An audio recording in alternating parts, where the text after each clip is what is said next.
3, titled The Polygraph Technique. Polygraph examination.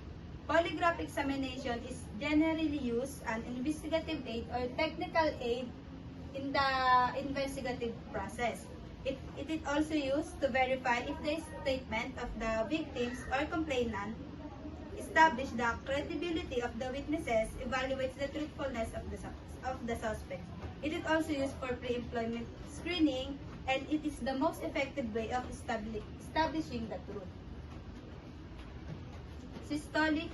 Systolic or high pressure, they exist when the heart is contracted and the valves are open with the blood rushing into the arteries. While the diastolic or low pressure, this exists when the valves are enclosed and the heart relax. Take note, the normal blood pressure is 120/8.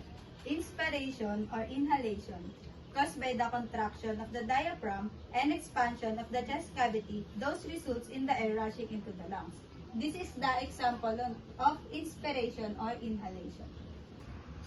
Inspiration or inhalation, caused by the contraction of the diaphragm and expansion of the chest cavity, those results in the air rushing into the lungs.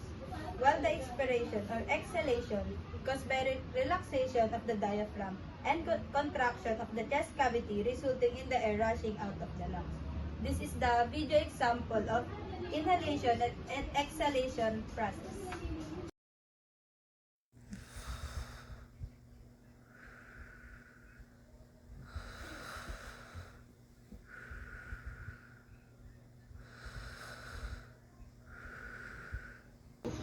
What are the factors that affects the accuracy of the polygraph results?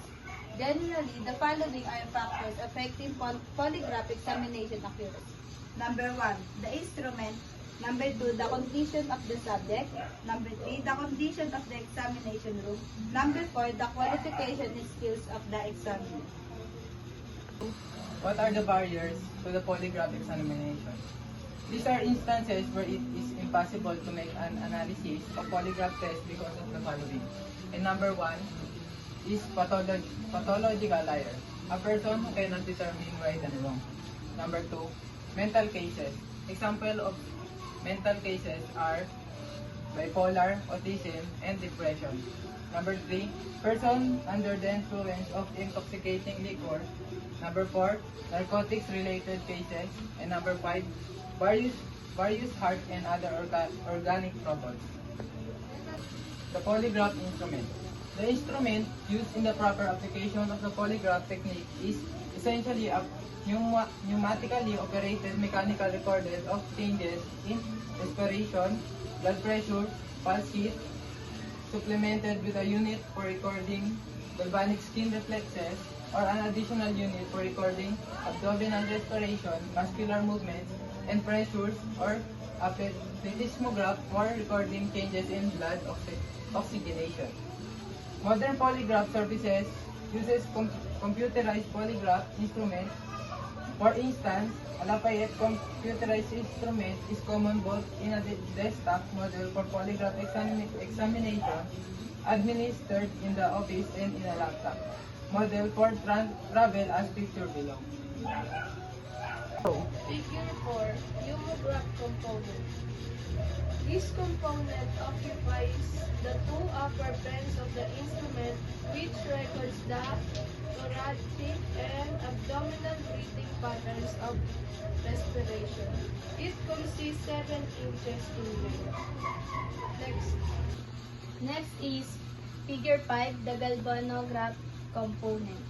Galvanograph component is the longest and the third pen of the instrument. The electrodes are attached to the index finger and the ring finger of the left hand.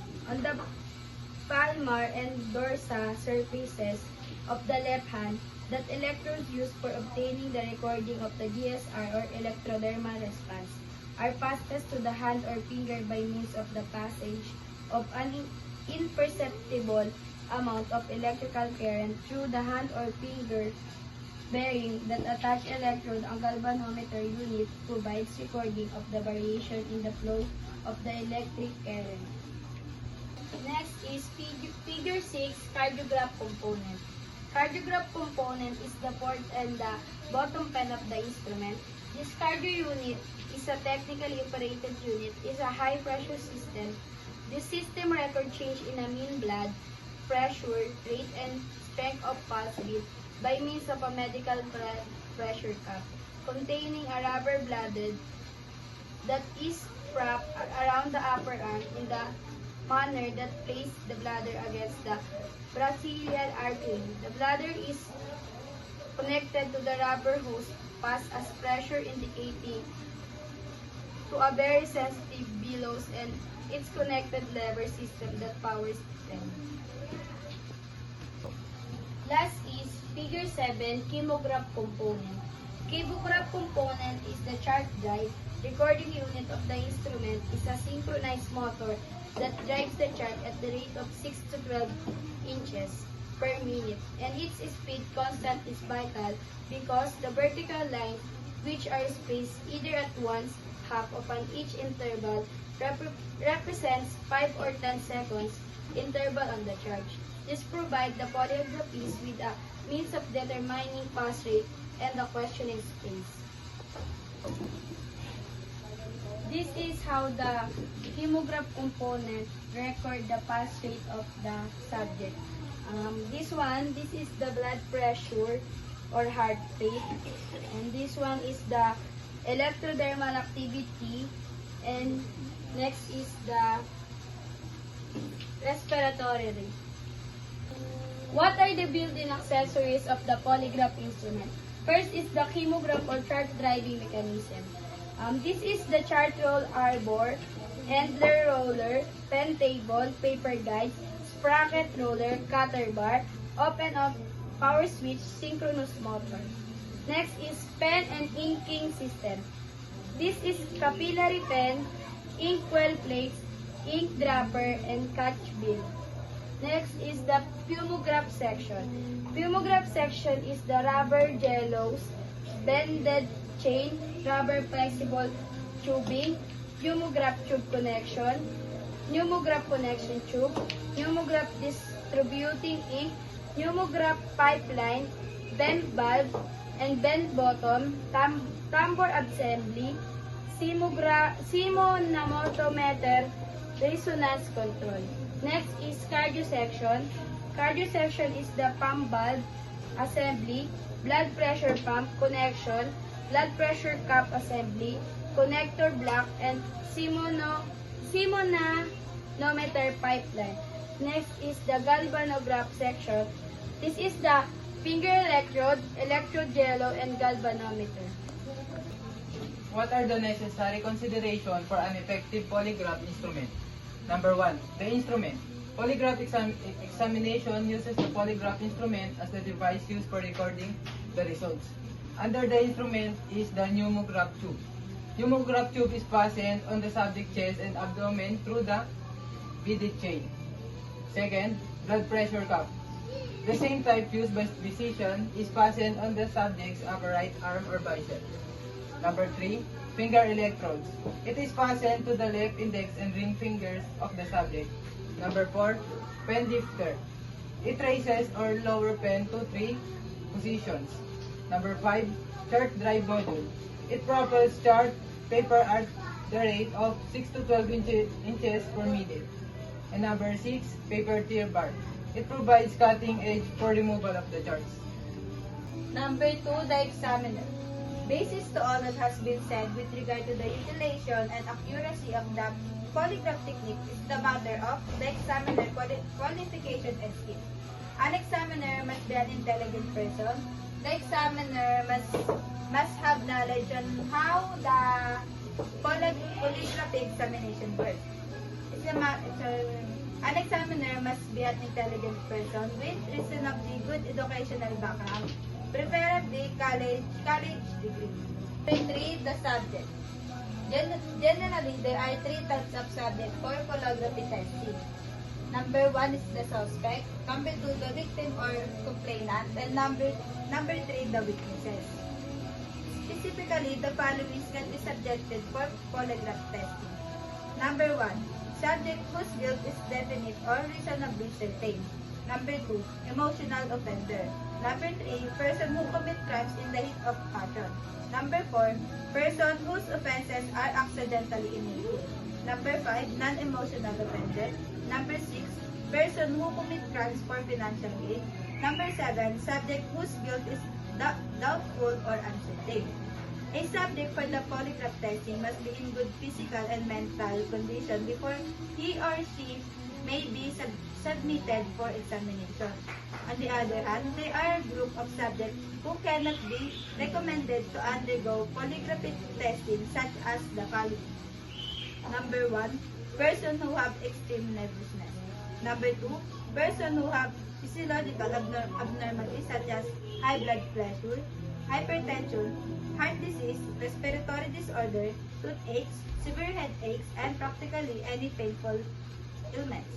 Number 3, person with mental abnormalities. Number 4, unresponsive person such as those who suffer mental fatigue or under the influence of drugs or alcohol. Number 5, pregnant woman. Number 6, person below 18 years old. Additionally, lie detector tests should be conducted in a quiet, private a room with none of the usual police surroundings and with no distraction within the subject's use. A room without any windows at all. A room free from noise such as the ring of a telephone or the conversation of persons outside. The presence of other officers or other speculators in the room itself. If a glass window is needed for this purpose, it should not be installed facing the subject and the lighting should not be excessive. There should be an observation room, one-way mirror. There should an observation room adjacent the examination room as in psychological laboratories, a one-way mirror, a panel of glass chemically treated so as to permit someone from the observation room then see into the light examination room without being seen. If practicable, the examination room should be equipped with a hidden microphone so that the person is the practicable, the examination room should be equipped with a hidden microphone so that the person is the observation room may hear the questioning as well as witness what takes place in the examination. This video presents the phase 1 of preliminary preparation. In this stage is the initial interview with the investigator handling the case or the person requesting it. The group involved in this stage are the victim or the complainant, suspect, and witnesses. This stage included obtaining and evaluation of facts, determining areas and subjects needs to be asked, and the investigator must furnish the examiner of the following. Number 1, sworn statement of the suspect, witnesses, victim, or complaint. 2, incident or spot report. 3, rough sketch or pictures of the crime scene, other facts such as specific article and exact amount of stolen money.